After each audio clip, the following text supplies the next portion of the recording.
এবার খুলিয়া দাও আসমানের দুয়ার এসেছেন নবী দের সরদার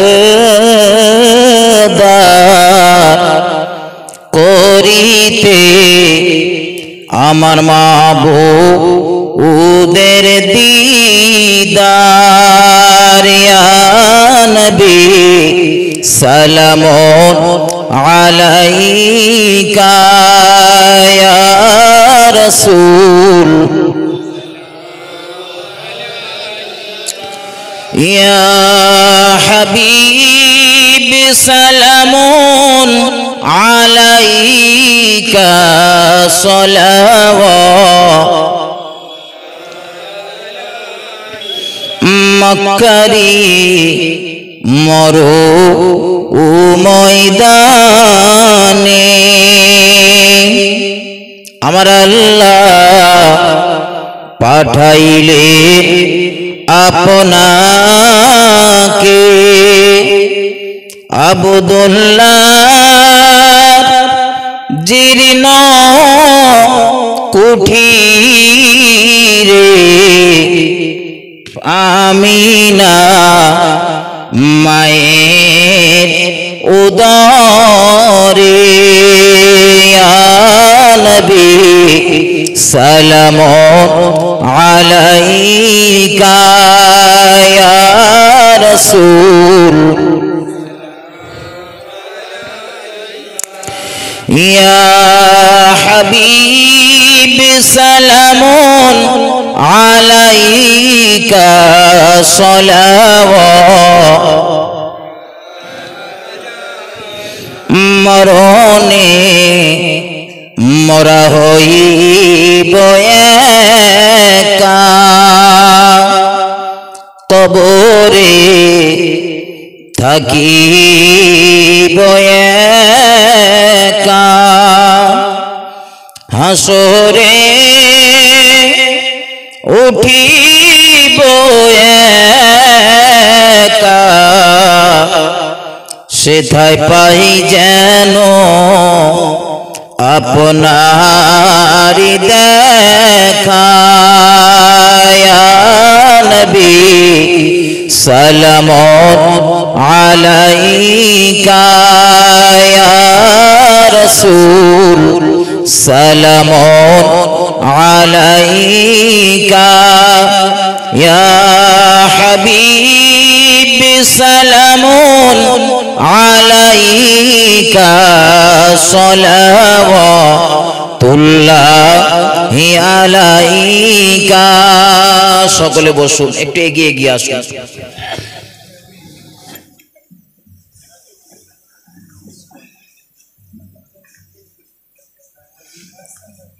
সকলে বড়ন বালাগাল উলা বিকামালিহি কাশাফাত দুজা বিজামালিহি হাসানাতু জামিউ খিসালিহি সাল্লু আলাইহি ওয়া আলিহি আল্লাহুম্মা সাল্লি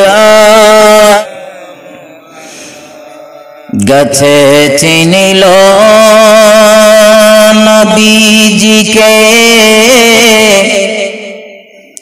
আর মাসে চিনিল নবীজির উম্মত হইয়া পারিলাম না চিনিতে চিনিল বনের হরিণী আল্লাহুম্মা সাল্লি আলা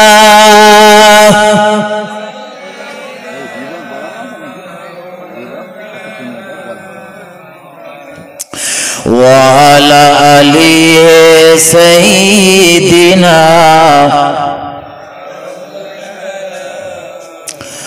নাহমাদুহু ওয়া নুসাল্লি আলা রাসূলিহিল কারীম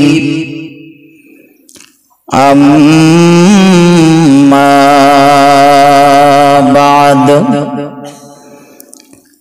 فقد قال الله تعالى في كلام المجيد وفي الفرقان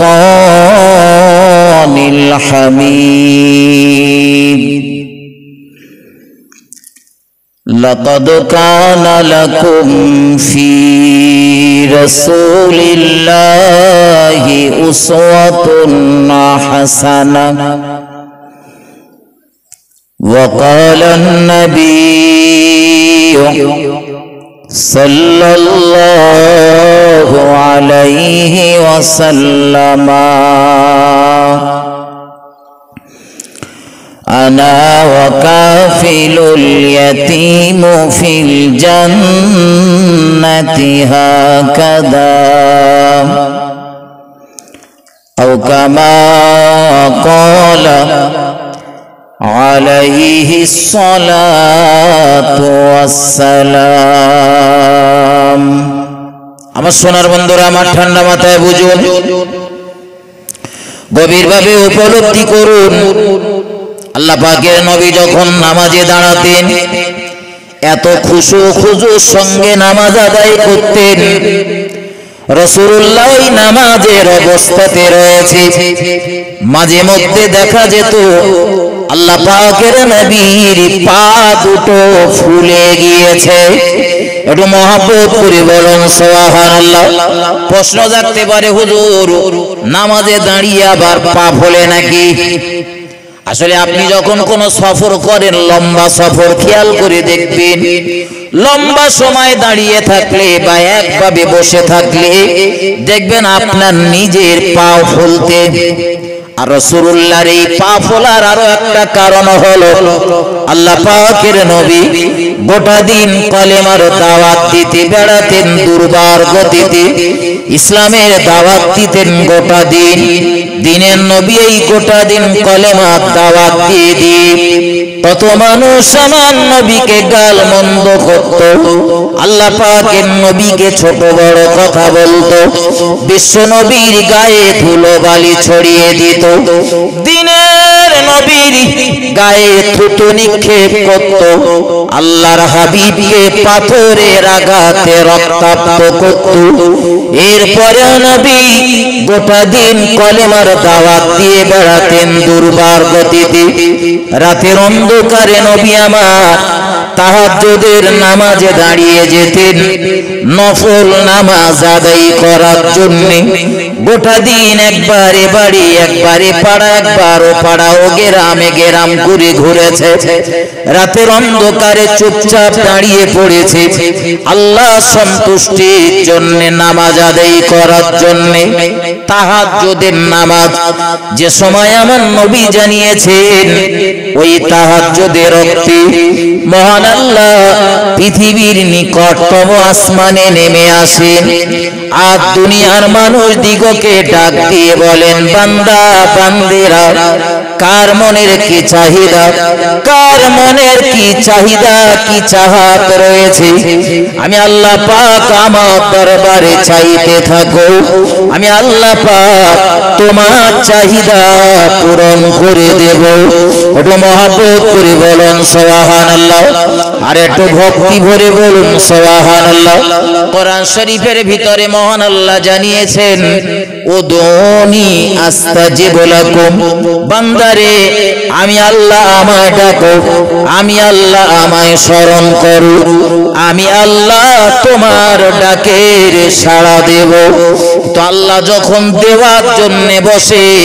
তখন আমাদের নেওয়ার কথা মনে থাকে না থাকে থাকে কথা বলেন তখন আমরা আরামের বিছানায় আরাম করি ঘুমাই এজন্য গতদিন আপনাদের বরুণাট মাদ্রাসাতে আমি কথার ভিতর একটা কথা বলেছিলাম দোয়া কবুল হচ্ছে না ওই গভীর রজনীতে রবের দরবারে দাঁড়িয়ে যান চোখের পানি ছেড়ে দুটো হাত রবের দরবারে তুলে দেন রব্বানা হে আমাদের প্রভু জালামনা আমি জুলুম করেছি আমরা জুলুম করেছি আনফুসানা আমাদের নফসের উপরে ওয়া ইল্লাম তাগফির লানা যদি আপনি ক্ষমা না করেন, ওয়া তারহামনা যদি রহমত নাজিল না করেন, লানাকুনান্না মিনাল খাসিরিন।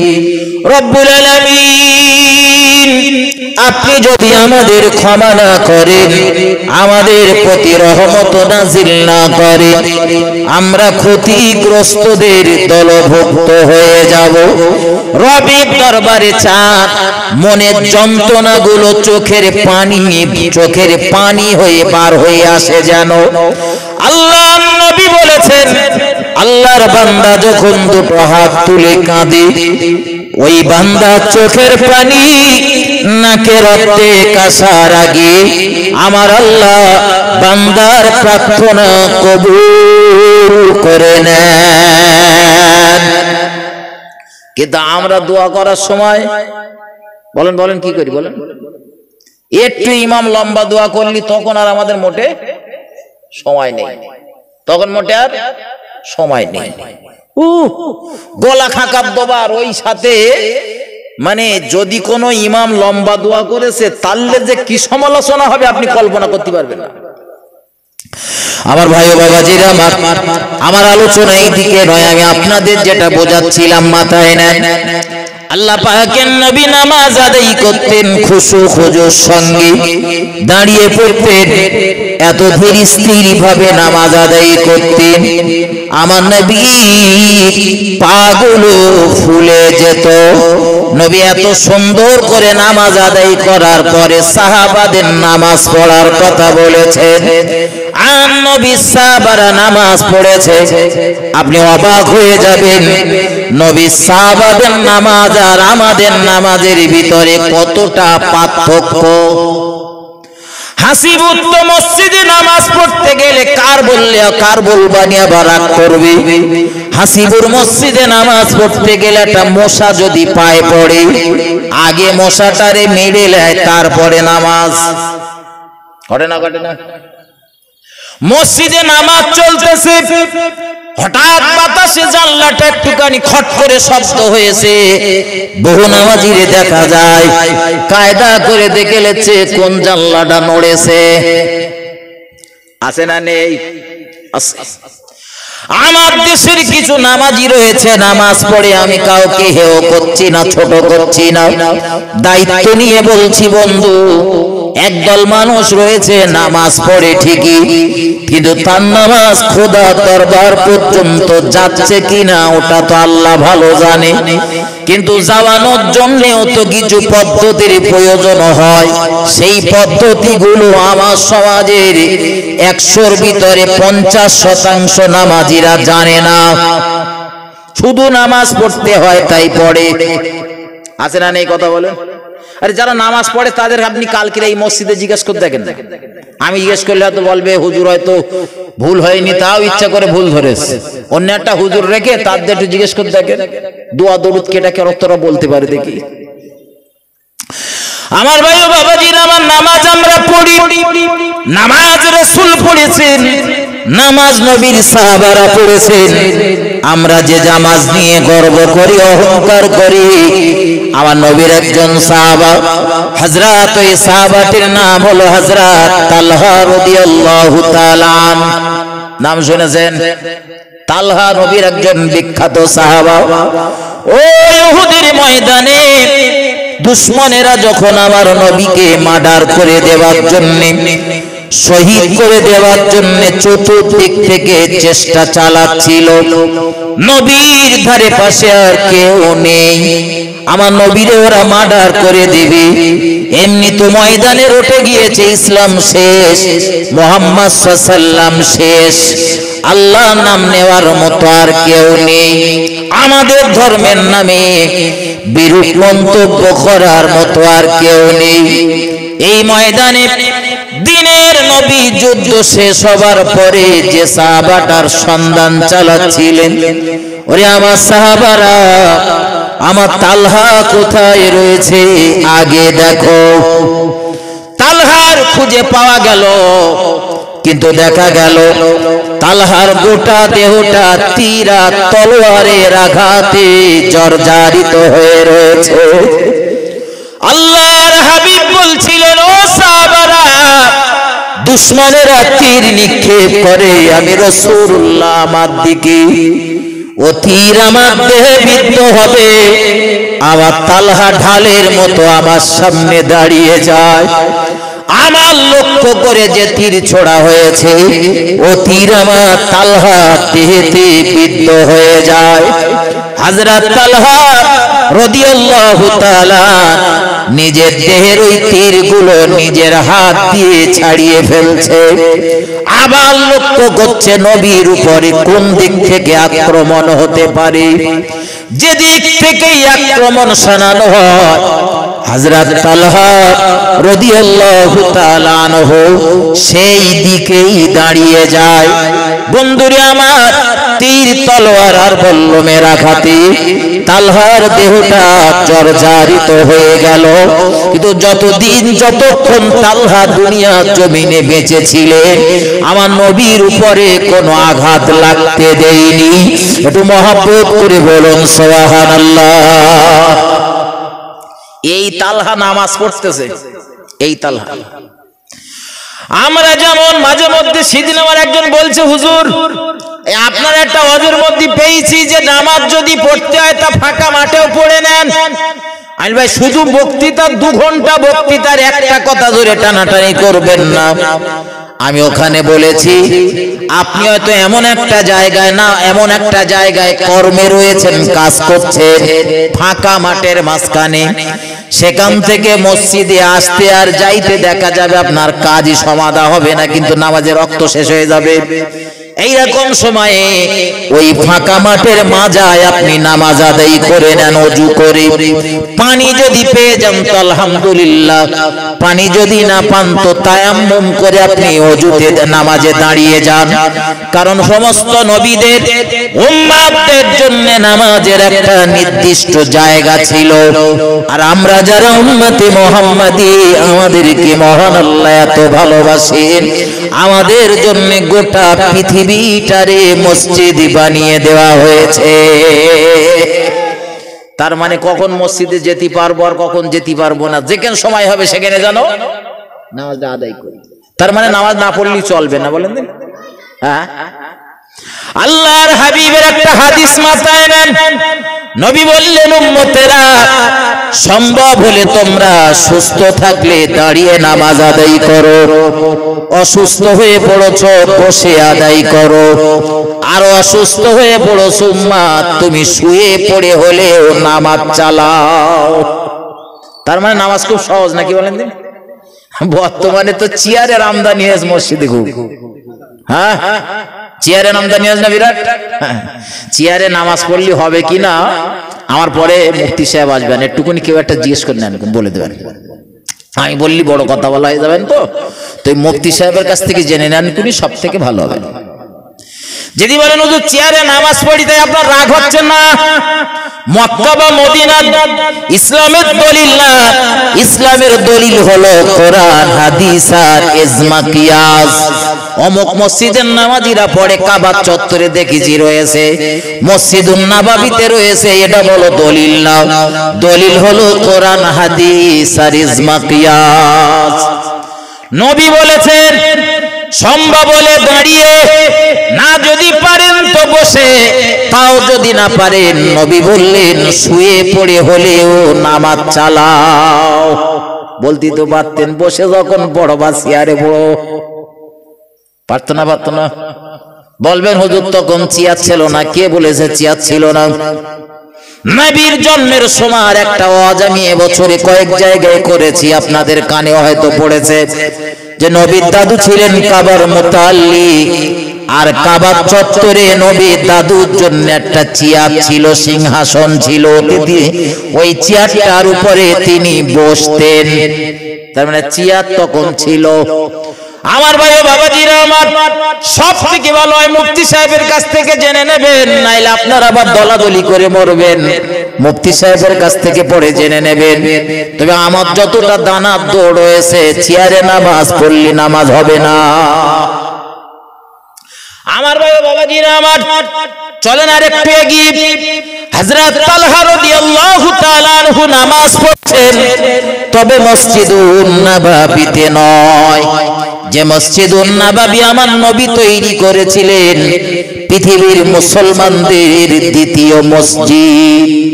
প্রথম মসজিদটার নাম হলো মসজিদুল কুবা।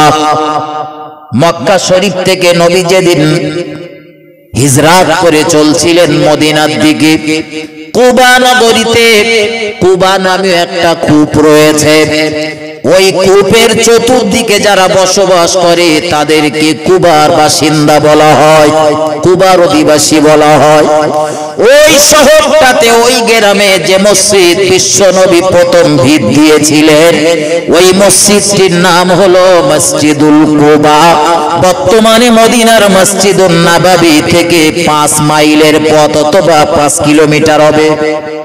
আমার ভাই বাবাজিরা আমার, বিশ্বনবীর মসজিদে নামাজ নয়, হযরত তালহা বাগানের ভিতরে একটা কাজ করছিলেন। এই যে একটুকুন আগে বলেছি ভাই, খেতে খামারে কাজ করতে গেলে সময় হিসাবে খেতে নামাজ পড়বেন দলিল নেন। হযরত নবীর প্রিয় সাহাবা তালহা রাদিয়াল্লাহু তাআলা আনহুর একটা সুন্দর বাগান রয়েছে, খোরমার বাগান। এত বড় বাগান, হযরত তালহা রাদিয়াল্লাহু তাআলা আনহু ওই বাগানে কাজ করছেন। খোরমা হবে, খোরমা বেচা কেনা করবে, নিজে সারা বছরটা চলবে ওই বাগানের ইনকাম থেকে। হযরত তালহা রাদিয়াল্লাহু তাআলা আনহু ওই বাগানের ভিতরে নামাজে দাঁড়িয়ে গিয়েছেন আল্লাহর সন্তুষ্টির জন্য, লোক দেখানোর জন্য না। নামাজে দাঁড়িয়ে পড়েছেন, হঠাৎ নামাজ পড়তে পড়তে একটুখানি অন্যমনস্ক হয়ে গেছে, সামান্য একটুখানি। হযরত প্রিয় রাসূলের প্রিয় সাহাবা হযরত তালহা রাদিয়াল্লাহু তাআলা আনহু নামাজ আদায় করছিলেন, কিন্তু নামাজ পড়তে পড়তে তিনি খেয়াল করলেন বাগানের ভিতরে একটা পাখি ঢুকেছে। পাখি, আমি একটু আগে বলছিলাম নামাজ পড়তে পড়তে কত লোক রয়েছে, এদিক ওদিক ফিরে দেখে কেটা এসে কোথায় শব্দ হচ্ছে, কেটা গলা খাকার দিচ্ছে। হযরত তালহা রাদিয়াল্লাহু তাআলা আনহু দেখছেন বাগানের ভিতরে একটা পাখি ঢুকেছে, তবে হট করে বলো নজর যায়নি। তার এই নজরটা যাবার কারণ হলো বাগানের ভিতরে নামাজ পড়ছেন, বাগানটা এত ঘন, এত ঘন, একটা পাখি ঢুকেছে। ওই পাখিটা বাগান থেকে বেরিয়ে যেতে পারছে না। একবার এ গলিতে গিয়ে আটকে যায়, একবার ও গলিতে গিয়ে আটকে যায়। এই যে পাখি বারবার ঝটফট ঝটফট করছে, হযরত তালহা রাদিয়াল্লাহু তাআলা আনহুর নজরটা আটকে গেল ওই পাখির দিকে। আর ওই পাখির দিকে নজর পড়ার পর হযরত তালহা রাদিয়াল্লাহু তাআলা আনহু ভুলে গেলেন করাকাত নামাজ হয়েছে। 4 রাকাত বা 3 রাকাত বা 5 রাকাত কি 2 রাকাত করাকাত হয়েছে তিনি ভুলে গিয়েছেন, ঠিক করতে পারছেন না করাকাত হয়েছে। নামাজ তিনি সমাদা করেছেন, পুনরায় নামাজ আদায় করেছেন। এবারে গুটি গুটি পায় দিনের নবীর দরবারে পৌঁছে গিয়েছেন। এখানে একটা কথা মাথায় রাখি, এই মাঝে মধ্যে আমরা নামাজ পড়তে যাই, নামাজ পড়তে গিয়ে দেখবেন নামাজ পড়ি, নামাজ পড়তে পড়তে আমাদেরও বিভিন্ন চিন্তা যখন ব্রেনে চেপে যায় না, আমরাও ঠিক করতে পারিনি যে করাকাতে অনেক সময় ঘটে না, ঘটে ঘটে। তবে হ্যাঁ, মানুষ যখন ডিপ্রেশনে থাকে, টেনশনের ভিতরে থাকে, এই অবস্থাগুলো বেশি হয়। তো আবার দেখবেন আল্লাহ পাকের রহম, আল্লাহ পাকের দয়া হলে আবার তাৎক্ষণিক আবার স্মরণ এসে যায় যে আমি 2 রাকাত পড়েছি কি 3 রাকাত পড়েছি। কিন্তু তালহা রাদিয়াল্লাহু তাআলা আনহু তিনি নামাজ পড়তে পড়তে চিন্তা করছেন এটা করাকাত, কিন্তু বলেন ঠিক করতে পারছেন না। এখানে আর একটা কথা বলি, নামাজের কথা বলছি যখন একটা মশলা বলতেছি মাথায় না। অনেকে আবার বলে হুজুর মশলা বলেন কেন? আরে ভাই, মশলা বললে কত ফজিলত জানেন? একটা মজলিসে 1 ঘন্টা যদি মশলার আলোচনা হয়, ভাই প্রিয় নবী সাল্লাল্লাহু আলাইহি ওয়াসাল্লাম বলেছেন যে 1 ঘন্টা যদি কোনো মজলিসে মশলা মসাইলের আলোচনা হয়, টানা 6 মাস ধরে নফল ইবাদত বন্দেগী করলে যে সওয়াব পাওয়া যাবে তার থেকেও বেশি সওয়াব পাওয়া যাবে। এটা বলুন সুবহানাল্লাহ। অনেক সময় আপনি নামাজ পড়তে গিয়েছেন, আমার দিকে ধ্যান দেন, প্রত্যেকের জীবনে ঘটতে পারে। আপনি মসজিদে নামাজ পড়তে গিয়েছেন, জোহরের বলুন, আসরের বলুন, মাগরিবের বলুন, এশার বলুন বা ফজরের বলুন, বলবো না ছেড়ে দেবো? বলবো না, আবার অনেকে তো অন্য মনস্কপনা হচ্ছে, ওই জন্য এখন নামাজ পড়তে গিয়ে দেখছেন ইমাম সাহেব নামাজ পড়াচ্ছে, ইমাম সাহেব বৈঠকে বসে গেছে, 2 রাকাতের হোক অথবা 4 রাকাতের হোক, বৈঠকে বসে গেছে। এখন আপনি গিয়ে টপ করে নিয়ত করলেছেন, নিয়ত করি আপনি বৈঠকে গিয়ে বসেছেন। যেই আপনি বৈঠকে বসেছেন, ইমাম সাহেব যদি ওটা 2 রাকাতের বৈঠক হয় তো ইমাম হয়তো দেখা গেল টুপ করে 3 রাকাতের জন্য উঠে পড়েছে, অথবা যদি 4 রাকাতের বৈঠক হয় বা 3 রাকাতের বৈঠক হয়, ইমাম সাহেব ডাইনে বামে সালাম ফিরিয়ে দিয়েছেন। এখন ভাই আপনার তখনও পর্যন্ত তাশাহুদ পড়া হয়নি, আপনি সবে গিয়েছেন, আল্লাহু আকবার বলে সবে গিয়ে বসেছেন, আত্তাহিয়াতু হয়তো মুখ দিয়ে উচ্চারণ করেছেন, আর ইমাম সাহেব বলতেছে আল্লাহু আকবার, 3 রাকাতের ঠেলে উঠেছে। আপনি কি করবেন? বলেন বলেন, ঝপ করে বলেন। এই গোড়ায় বলতেছিলাম না যে নামাজ পড়ি, কিন্তু নামাজের মশলা মশাইল, দোয়া দরুদ আমার সমাজের বহু নামাজি জানে না, একটু জানার চেষ্টাও করে না। আরে ভাই, এখানকার মশলাটা নেন। আপনি যখন দেখবেন যে আপনার তাশাহুদ মোটেই পড়া হয়নি, সবে গিয়ে বসেছেন, আর ইমামও টুপ করে উঠে পড়েছে 3 রাকাতের, বলেন বলেন নামাজ পড়বে বলে, আপনার জন্য জরুরি হলো ওখানে তাশাহুদটা কমপ্লিট পাঠ করে তারপরে ওঠা, পুরো তাশাহুদ পড়ে তারপরে ওঠা। বা ওই ইমাম সাহেব যখন সালাম ফিরিয়ে দিয়েছে, তাও আপনি সালাম না ফিরিয়ে বা না উঠে তাশাহুদ পড়ে বৈঠক করছেন, যখন পুরো তাশাহুদটা পাঠ করে তারপরে ওঠেন, তারপরে নামাজ কি পড়বেন না পড়বেন, এবারে আরো বিষয় বিভিন্ন পদ্ধতি রয়েছে, সেই পদ্ধতি অনুযায়ী আপনি নামাজ পড়বেন। আমার ভাই ও বাবাজিরা, আমার আলোচনার একটু সামনে নিয়ে যাব, ঠান্ডা মাথায় বুঝুন, গভীরভাবে উপলব্ধি করুন। আল্লাহ পাকের নবী সাহাবা হযরত তালহা রাদিয়াল্লাহু তাআলা আনহু নামাজ পড়তে গিয়ে ওই নামাজের ভিতরে একটু অমনোযোগী ভাব চলে এসেছে একটা পাখির জন্য। আলোচনা বলো আমি ভুলিনি, মাথায় নেন।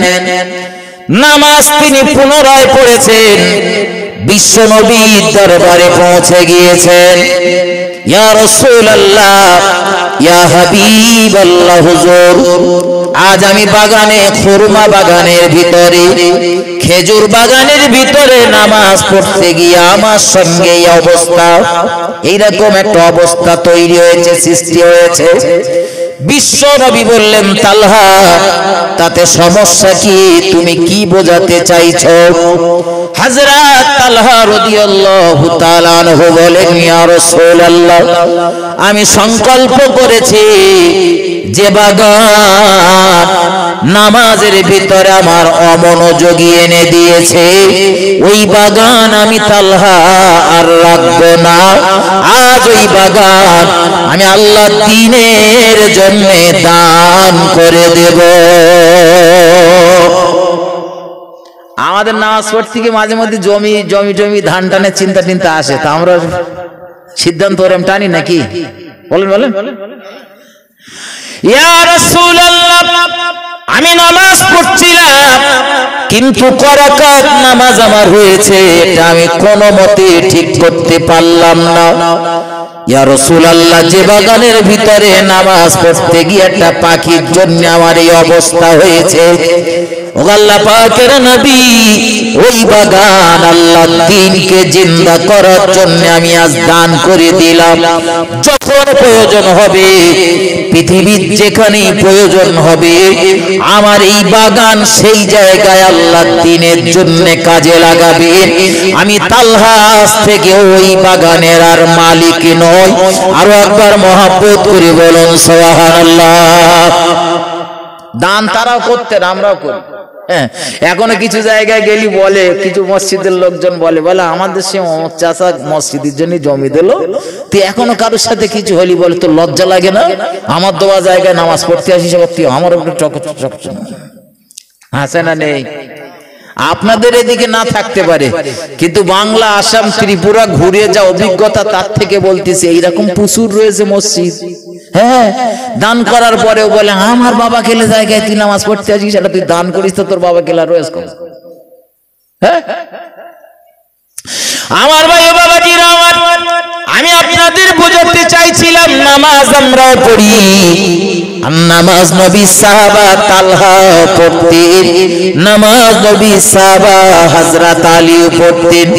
আপনারা তো আলেমদের মুখে শুনেছেন হযরত আলী রাদিয়াল্লাহু তাআলা আনহুর দেহে একটা তীর বেঁধে গেছে, কোনো মতে ছাড়ানো যাচ্ছে না, যেই টান দেওয়া হয় হযরত আলী প্রচুর পরিমাণে চিৎকার চেঁচামেচি শুরু করে দেয়।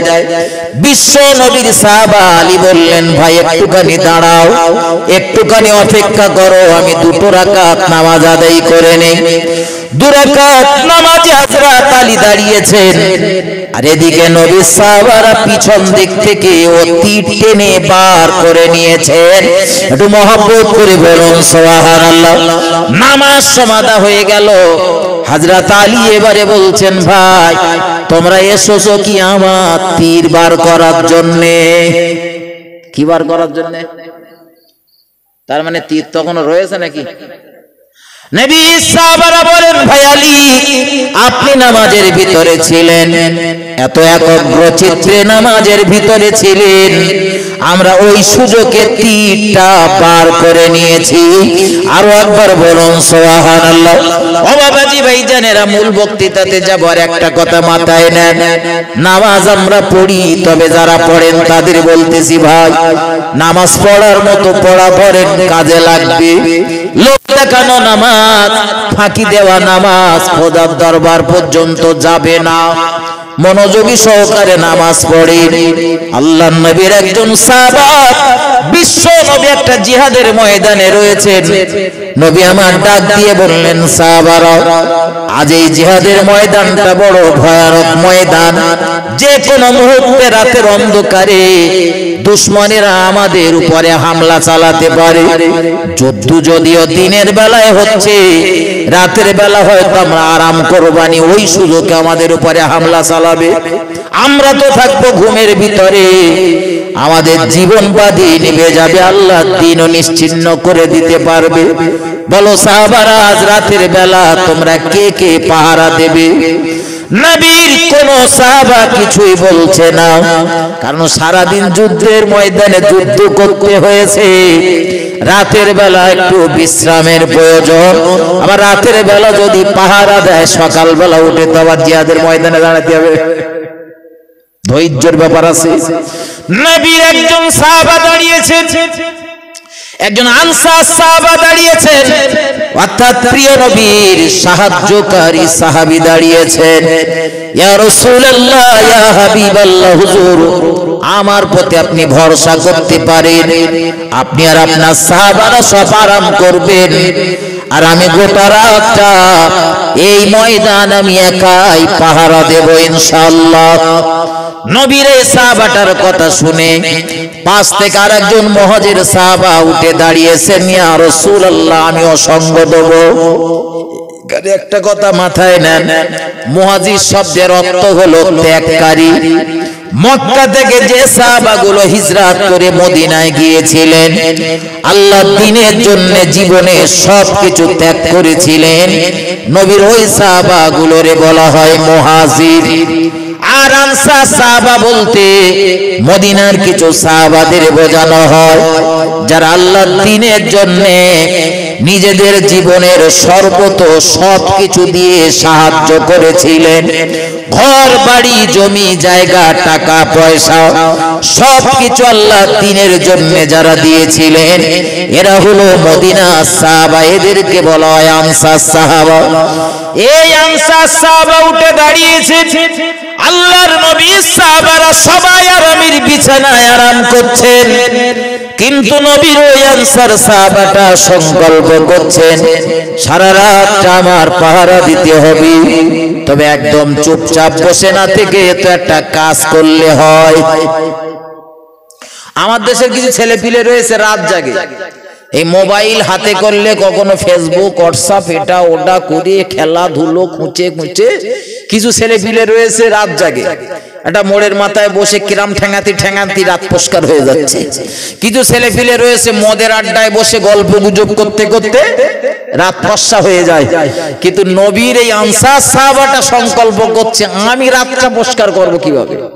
আরে ভাই তাদের থেকে আর আমাদের যে অনেকটা পার্থক্য বলেছি, পার্থক্যটা একটু বোঝেন। নবী সাহাবা আনসার সাহাবা দাঁড়িয়েছেন চিন্তা করছেন, তাই তো সারা রাত যদি বসে থাকি রাত জাগা হবে, সারা রাত যদি শুয়ে থাকি জেগে থাকি তাও রাত জাগা হবে, পাহারা যদি দেই রাত জাগা হবে, আবার যদি আমি দুরাকাত করে নফল নামাজ পড়ি তাও তো রাত জাগা হবে। এদিকে নামাজও হবে, এদিকে বলেন নামাজও হবে, ওদিকে পাহারা দেওয়াও হবে। তাদের চিন্তা ভাবনা আর আমাদের চিন্তা ভাবনা কথা বলেন। একটুখানি সুযোগ পালিয়ে শুধু গল্প করি শেষ করতে পারলে ভালো হয়, শুধু গল্প করে। আল্লাহর হাবিবের এই আনসার সাহাবা মুহাজির সাহাবারে ডাক দিয়ে বলেন, ভাইজান দুজনা একসঙ্গে আমরা রাত্র জাগরণ করব না, জেগে থাকবো না, তার থেকে ভালো হয় আপনি একটুখানি ঘুমিয়ে নেন ঘন্টা গুনি, আমি কিছুক্ষণ জেগে থাকি, আর আমার যখন প্রচন্ড ঘুম লাগবে আমি আবার একটু ঘুমাবো, তুমি জেগে থেকো। বলে তাও তো ভালো, দুজন একসাথে জেগে থাকার থেকে একজন একটু ঘুমাক আর একজন একটু জেগে থাক, পাহারা তো দেওয়া চলবে। হযরত নবীর মুহাজির সাহাবা আরামের বিছানায় শুয়ে পড়েছেন, আরাম করছেন, ঘুমাচ্ছেন, আর আনসার সাহাবা উঠে দাঁড়িয়েছেন, নামাজের হালাতে দাঁড়িয়েছেন। আল্লাহু আকবার। ও বাবাজি, ওই দিনের বেলা দুশমনদের কোন এক ব্যক্তির একটা আত্মীয়কে মুসলমানেরা হত্যা করতে পেরেছিল, তার প্রতিশোধ নেওয়ার জন্য কটা দুশমন রাতের বেলা ঘুরতেছে। আজকে মুসলমানদের যে কোন একটারে নিয়ে তাই প্রতিশোধ নেব, কাল দিনের বেলা ময়দানে ওদের সামনাসামনি পারবো কি পারবো না জানি না, রাতের বেলা পেছন দিক থেকে কাজ ছেড়ে দিয়ে একটারে পরিষ্কার করে দেবো, এই চিন্তা ভাবনা নিয়ে চলছেন। আর নবীর আনসার সাহাবা পাহাড়ের একটা গিরিপথে দাঁড়িয়ে দাঁড়িয়ে নামাজ আদায় করছেন। কি নামাজ? নবীর ওই মহব্বতের সাহাবারা আদায় করতেন, নামাজে দাঁড়িয়ে পড়েছেন, নামাজের সুরকেরাত চলছে। এত নামাজের ভিতরে এত মহব্বতের সঙ্গে এত নামাজের মহব্বতের ভিতরে জড়িয়ে পড়েছেন, দুশমন দূর থেকে ফলো করতেছে, এটা তো গিরিপথ, কিন্তু কাঠ মতো যেন কি একটা দাঁড়িয়ে রয়েছে, ওটা কি? প্রথমে ভেবেছে কাঠ, আবার ভাবতেছে কিন্তু কাঠ থাকার এখানে তো কাঠ থাকবে না, গিরিপথে কানে কাঠ এলো কিভাবে? মনের ভিতরে কোন একটা সন্দেহ হলো, একটু এগিয়ে এসে দেখেছেন ওখানে একজন নবী সাহাবা দাঁড়িয়ে রয়েছেন, তবে নামাজের হালাতে রয়েছেন। দুশমন পিছন দিক থেকে একটা তীর নিক্ষেপ করেছে, ওই তীরটা এসে বিশ্ব নবীর সাহাবা নামাজ আদায় করছেন, নামাজরত অবস্থায় তার দেহের ভিতরে বিধে গেল, গেঁথে গেল। দিনের নবী সাহাবা নামাজে এত মহব্বতের ভিতরে রয়েছেন, নামাজ পড়ছেন, এত মজা পাচ্ছেন, ওই তীরের আঘাতে তাকে টলাতে পারলো না, হটাতে পারলো না, নড়াতে পারলো না। ওই তীরটা নামাজ পড়তে পড়তেই নিজের একটা হাত দিয়ে দেহ থেকে সরিয়ে নিলেন, খসিয়ে নিলেন। নামাজ চলতেছে, আল্লাহর কোরআন তেলাওয়াত চলতেছে। কোরআন তেলাওয়াত কত মধুর! কোরআন যদি রাতের বেলা একটু তেলাওয়াত করে দেখবেন, যত পড়বেন তত মজা লাগবে। কোন একটা বাংলা কিতাব একবার পড়ার পরে আর একবার পড়তে গেলি পড়তে ইচ্ছা হয় না, একবার তো পড়েছি। আল্লাহর কোরআন হাজার হাজার বার পড়ার পরেও দেখবেন পড়া তৃপ্তি যেন মেটে না, যত পড়া হয় তত মজা লাগে। কি খোরাক আল্লাহ কোরআনে দিয়েছেন। ওই কোরআন তেলাওয়াত চলছে, আবার একটা তীর নিক্ষেপ করা হলো, ওই তীরটাও নবীর সাহাবা দেহে এসে বিদ্ধ হয়ে গেল। বিশ্বনবী সাহাবা তখন নামাজ আদায় করতেছেন। একটু সুবহানাল্লাহ বলেন, আর একটু মহব্বত করে বলেন। দুটো দুটো তীর একটা মানুষের দেহে বিঁধে গেল, তখনও নামাজ পড়তেছে। নামাজ তারা পড়তেন, আর হাসিবুন নামাজ পড়তে গেলে তো শুধু মশা তাড়াতে ব্যস্ত। ঠিক বলতেছি না ভুল? আল্লাহুম্মা সাল্লি আলা সাইয়্যিদিনা মাওলানা মুহাম্মদ ওয়া আলা আলি সাইয়্যিদিনা মাওলানা মুহাম্মদ। ও আমার ভাইজানেরা, ঠান্ডা মাথায় বুঝুন, গভীরভাবে উপলব্ধি করুন, আল্লাহ পাকের ওই প্রিয় নবীর সাহাবা আনসার সাহাবা নামাজের ভিতরে রয়েছেন। দ্বিতীয় তীর এসে তার দেহে বিদ্ধ হয়ে গেল, তিনি নামাজ ছাড়লেন না। ওই অবস্থায় নামাজ চলছে, তৃতীয় আর একটা তীর এসে তার দেহে বিদ্ধ হয়ে গেল। হযরত আনসার সাহাবার নামাজও সমাধা হয়ে গেল। নামাজ সমাধা, পাশেই রয়েছেন মুহাজির সাহাবা, ডাক দিয়েছেন, ভাই তাড়াতাড়ি ওঠো, শত্রুপক্ষ আমাদের উপরে ঝাঁপিয়ে পড়েছে। হযরত মুহাজির সাহাবা উঠে পড়েছেন। ওগো ভাই আনসার, প্রথম তীর যখন নিক্ষেপ করেছিল তখন তুমি আমার ডাকনি কেন? ডাকলে তো আর পরের দুটো তীর আর তোমার খেতে হতো না। নামাজটা ছেড়ে দিয়ে আমারে তো ডাকলেই দুশমন পালিয়ে যেত। হযরত নবী সাহাবা বলতে লেগেছেন, ভাই মুহাজির, আমি ভেবেছিলাম এই তীরের আঘাতে আমার যদি মৃত্যু হয়ে যায়, আমার জীবনের এটাই হবে শেষ নামাজ।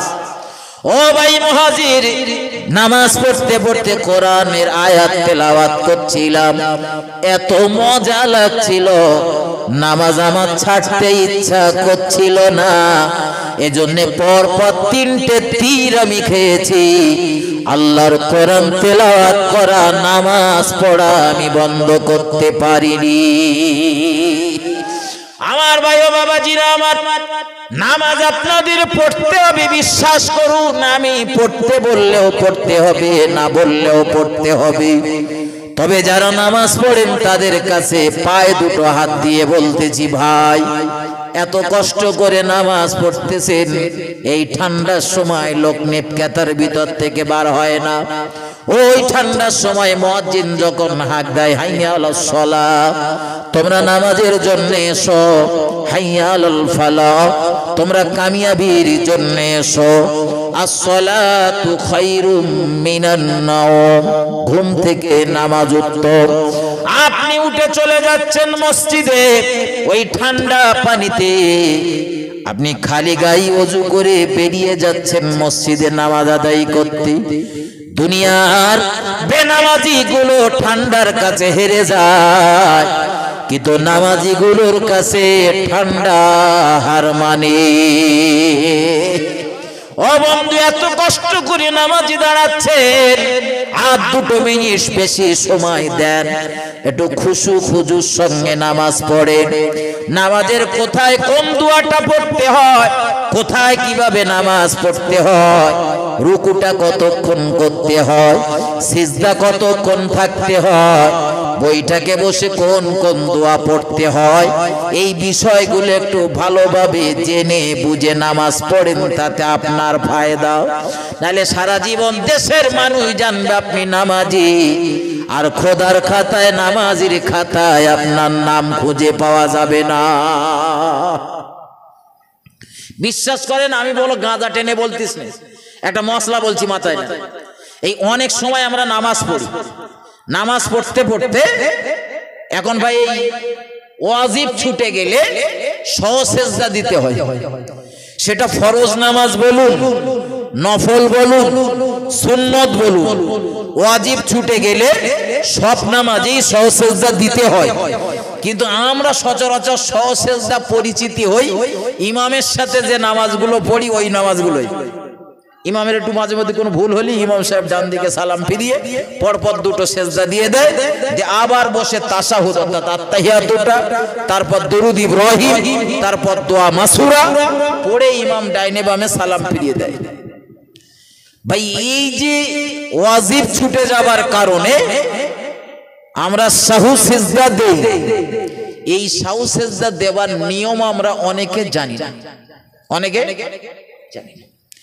আমি একটা মশলা বলছি, আপনি হয়তো প্রথম বইটাকে 3 রাকাত বা 4 রাকাত বিশিষ্ট নামাজের প্রথম বইটাকে আপনি তাশাহুদের পরে দরুদ ইব্রাহিমের খানিকটা অংশ, কিছু একটা অংশ পড়ে ফেলেছেন, বা নামাজের ভিতরে কোন একটা ওয়াজিব ছুটে গেছে, তার জন্য শেষ বইটাকে বসেছেন, তো এই শেষ বইটাকে দিতে হবে আপনার জন্য সহসেজদা, যেটা শেষ বইটা হবে ওইটাই সহসেজদা। এখন সহসেজদা দেওয়ার সিস্টেম, নিয়ম পদ্ধতি হলো, প্রথম পড়তে হবে তাশাহুদটা। সবার লাগবে বলো জীবনে, সবার জীবনে লাগবে। প্রথমে পড়তে হবে তাশাহুদ, যেটা আপনারা আত্তাহিয়াতু বলেন, যেভাবে বললে আপনি বুঝতে পারবেন সেইভাবেই বলছি।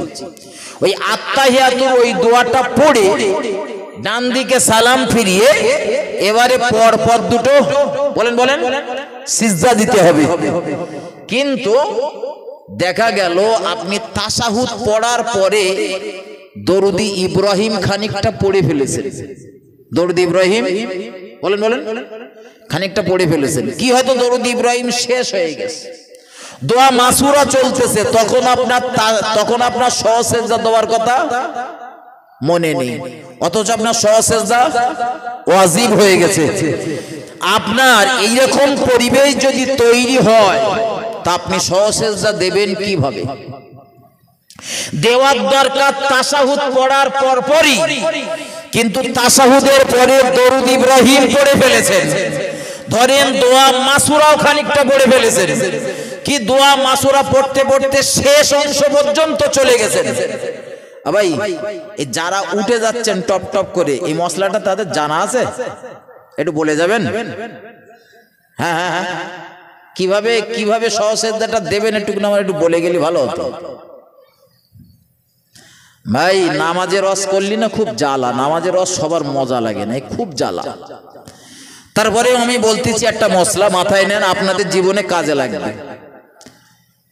তো আপনি যদি ভুলে গিয়েছেন, মনে আসছে না, কিন্তু দরুদ ইব্রাহিম পড়ে ফেলেছেন, দোয়া মাসুরাত ধরেন শেষ অংশে পড়ে ফেলেছেন, সালাম এবারে বলেন ফেরানো হয়ে যাবে, তখন আপনার মনে পড়েছে যে আমার তো সহসেজদা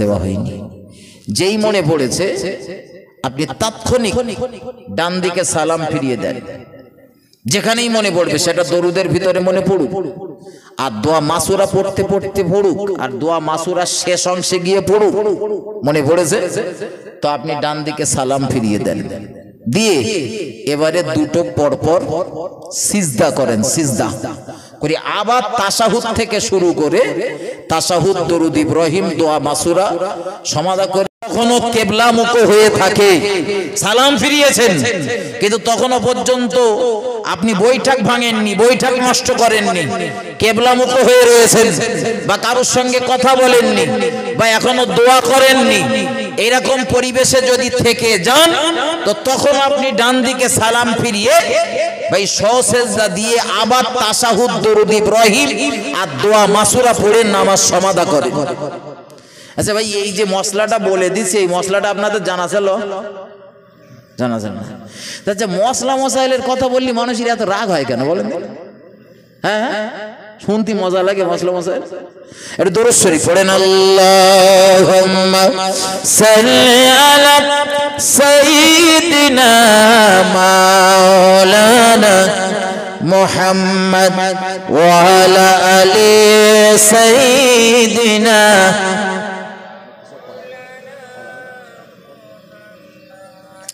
আলহামদুলিল্লাহ। আমার ভাই আলোচনা আমি সামনে নিয়ে যাব, তবে তার আগে একটা কাজ একটুখানি করে নিই। কেউ উঠবেন না, সবার কাছে নিবেদন করছি, কটা মিনিটের জন্য আপনাদের কাছে নিবেদন করছি, এখন উঠবেন না। ওয়াজ বলা আমার শেষ হয়ে যাবে, ওয়াজ চলবে, তবে ওয়াজের মাঝখানে একটা কাজ একটুখানি করে গুটিয়ে নিচ্ছি, যাতে আমার একটু চলতে সুবিধা হয়। আমি কোথায় কি ছেড়েছি না ছেড়েছি আমার স্মরণ আছে, আমি বলে দেবো আপনাদের, চিন্তা নেই। চলে আগামী বছর, এবছর যেরকম আপনারা জলসা দিয়েছেন, আগামী বছরের এই জলসাটা দেবে বলছে কমিটির ভাইরা। না আমার ঘাড়ে ভাই জোন বলেন মই বলেন সব চাপিয়ে দেছে যে আপনাদের এই গ্রামবাসী পাড়া প্রতিবেশী মেহমান যা আপনারা এসেছেন, আপনাদের কাছ থেকে লগতে হোক ওয়াদা হোক কিছু চেয়ে নিতে হবে, যাতে আগামী বছরের এই জলসাটা সুস্থভাবে সুন্দরভাবে আমার ভাইয়েরা দিতে পারেন, এগিয়ে যেতে পারেন। এখন ভাই একটু তাড়াতাড়ি বলতে হবে। আমি আপনার বলছি না যে তালহা যেরকম নামাজ পড়তে গিয়ে, তালহা রাদিয়াল্লাহু তাআলা নামাজ পড়তে গিয়ে তার নামাজের ভিতরে একটুখানি অমনোযোগী আসার কারণে বাগান দান করে দিয়েছিলেন, আমি ওরকম আপনার সব সম্পত্তি দান করতে বলছি, ওটা করা ঠিক না। আপনার জীবন থেকে, আপনার সম্পদের ভিতর থেকে অল্প অল্প একটু একটু দান করতে হবে। সেটা 1000 টাকা হোক, 2000 টাকা হোক, 500 টাকা হোক, কি এক বস্তা চাল হোক, কি এক বস্তা আলু হোক, কি ডাল হোক, কি গোশত হোক, কি হজ মশলা হোক, কি 200 টাকা হোক, যেটা পারবেন আপনার সামর্থ্য অনুযায়ী। তো মজলিস বেশ বড়, এজন্য আপনাদের কাছে নিবেদন করছি, যদি পারেন আপনারা 2-5 জন 4 জন যদি মিলে একটা গরুর ব্যবস্থা করে দিতে তাবারুকের গোশতের জন্য, বা তাও যদি না পারেন 5 কেজি 10 কেজি কেউ দিতে পারেন, সংকল্প করেন, নিয়ত করেন। বা যদি কেউ মনে করেন 1000 টাকা দেব, কি 500 টাকা দেব, কি 2000 টাকা দেব, আমি আল্লাহর একজন